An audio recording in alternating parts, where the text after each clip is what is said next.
When it comes to drum and bass, it is becoming evident to me that it's more and more difficult for artists to make any profit off sales and streams.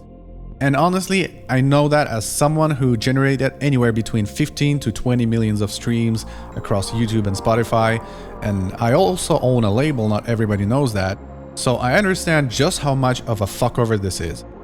And even though I strongly believe that there's still an opportunity for each and every one of you, it's just becoming really complicated. And with all the internet trolls running around and telling you that it has never been easier to make money, you just have to reach your hand out and grab money like there's a money tree somewhere. Stop it. Get some help. Now let's look at the numbers. So when it comes to drum and bass, most labels will pay you anywhere between 30 to 50% of the revenue. So this means that in most cases, half of the stream generated income is going to the label directly. So sounds like a good deal so far. That was a f***ing lie. In most cases, labels do not operate autonomically and they require a distributor. A distributor is like a link between the label and the distribution markets. So nowadays, this mainly means that they help your label to place the music on digital stores and platforms such as Spotify, YouTube, Apple Music, and so on.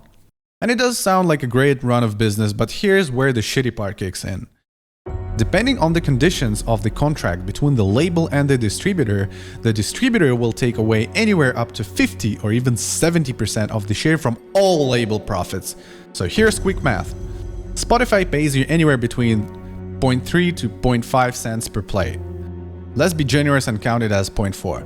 So now you have earned 100 USD from your streams. We take 100 USD and divide it by 0.004. So here's your 25,000 streams that have generated your label 100 USD. And now they will give away 70 USD to the distributor because they have a horrible contract, and they will split the remaining 30 USD in half.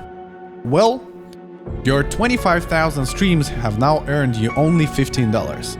I have to be clear that we're talking about a worst case scenario, but if you're an active producer and want to spread your music across various labels and just get your name out there, you risk having this happen to you. So let's say you found a contract, which is more or less fine. So they pay 10% to the distributor, and then the remaining 50% from what the label collects, they're paying you. So that's kind of okay. And you're like, all right, fine. And the best part kicks in later, because 3 months after the release, they're not going to pay you. Why?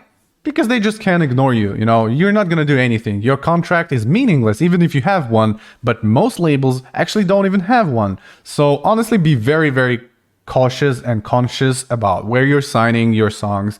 If you have people in the drum and bass industry, talk to them. And, you know, it's always like that with everything. Even if you do charity, you don't want your money to be wasted away, right? You want to check if the organization is fine, and you can ask people around, hey, is this legit? Is this not? I advise you guys do the same with drum and bass because there is so much scam in there. And honestly, like this label that I released music with, like in 2012, I generated more than 1 million streams and they never paid me. They just ignored me. I sent like hundreds of messages over the years. They never answered. And you know, like back in 2019, I think pre-COVID times, I was really bored and I finally decided like, hey, is there a chance I could find a contract and actually find the guy and message him like on LinkedIn or somewhere, which is where I ended up finding him. I was like, I'm going to try and find him and then message him and show him, hey, here's the contract. Are you willing to pay? And I did find him and I did ask him to pay me, and he actually did. And it was fucking surprising, guys, because I received like 5,000 euros or more. But do the math again. Just do the math again, guys. I generated over 1 million streams and I got $5,000. And, you know, it's not really good. So if you can get your own promo going and make your own label, that would be much better for you. Alternatively, you can release on decent labels, and that is going to help you build up your fan base and generate more streams. And that is also an option. But honestly, there are so many like low-class labels out there who are waiting to fuck you over. You just don't want to get involved. There are so many labels that I've released music with, and I've heard strangest, weirdest explanations about why they don't want to pay. So here's one of the weirdest explanations I've ever received why they're not gonna pay me. Hey man, hope you're doing well. Your EP was released on the label, but I have some bad news when it comes to that label. When I started the label, I confided in someone who helped me start the label. Long story short, he set up the label as a sub-label of one of his music groups. through a distributor, he would receive statements and payments for the label, and he eventually stopped sending over the label statements and payments about 7 years ago. Therefore, for your songs that were released on the label, I have no way of checking how much they made. I can't access the label through distribution as he changed the login password. He has stolen the label from me, which was totally disheartening and devastating. This is the reason I started this label, the other label with similar name. My solution is to pay you £100 for your work on that label. Does this sound fair? Fucking no! I've already been stolen from more than once in my entire career. So, you know, I'll just have to move on and just forget about this. As Mr. Venus Theory mentioned, to make a living through music you need to diversify your income nowadays.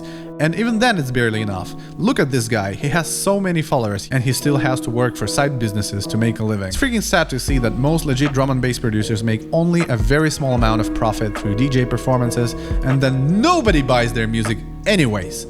As much as that sounds negative, it's just the reality of it. I one time asked my friends to buy my release like 7 times across the span of like 10 days, and I was in the top 10 sales of Beatport right away. Talk about all these producers who have all these songs on their friggin' flash drives. I don't really know where they get them, but definitely not from Beatport.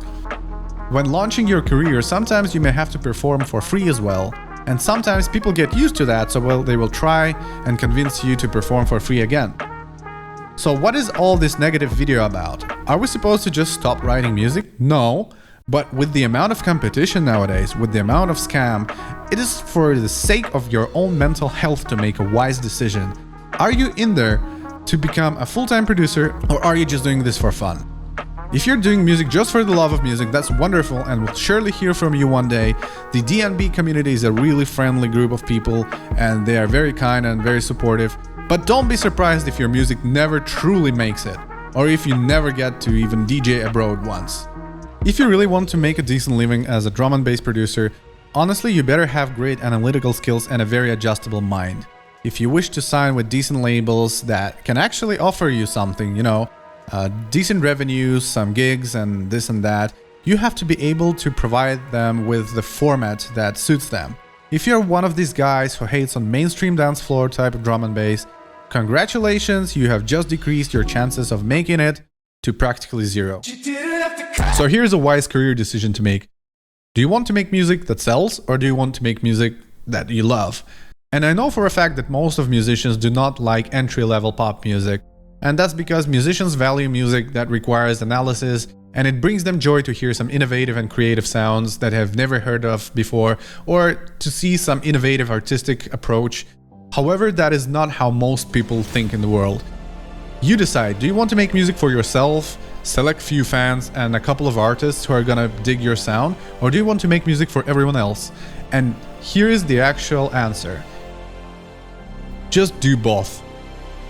As creating your professional career requires more dedication and analysis, take it more seriously than the creative part of yours. The creative part is there to let you rest, is there for joy and pleasure. Make a decent roller or some heavy-ass tech DNB with heavy M&M breaks and enjoy it with your friends, sure, why not? Nevertheless, it's best for you to also have a real plan. A plan that involves making music that can actually be signed on a decent label. A plan that involves at least a single decent photo shoot. A plan that involves big pack of high-quality professional tracks and a list of labels and promo channels which you start acquiring the second this video finishes. As much as this might sound difficult, let the numbers guide you. The more popular songs are the answer, really. If a song has become big on Spotify, then it means that the people have decided already. Anything that sounds within the vicinity of that track is probably going to have a chance at hitting the sweet spot and generating some income and streams for you. When choosing your career path, you don't necessarily have to choose drum and bass. It could be techno or house music or something else. It's all about your professional approach and not the actual genre. So this video applies to every single person out there. And if you're searching for a technical advice and want to learn how to actually synthesize the popular and trendy sounds, or need help fixing your mixing, join my Discord and hit me up. I'm currently in the middle of creating a mainstream drum and bass course, and I take one-on-one lessons. As many parts of this video might have been negative, I believe that this is a shocking therapy that will help you to become more plan-driven as a musician. A lot of musicians give you the worst advice you can hear. Just do whatever you love, man, and everything will come. That is extremely harmful. You're just going to drown in the world of really talented and opportunistic people who knock on the doors of labels and have so much free time on their hands. You cannot compete with that. So take your life into your own hands, and I wish you best of luck in your endeavor. Peace.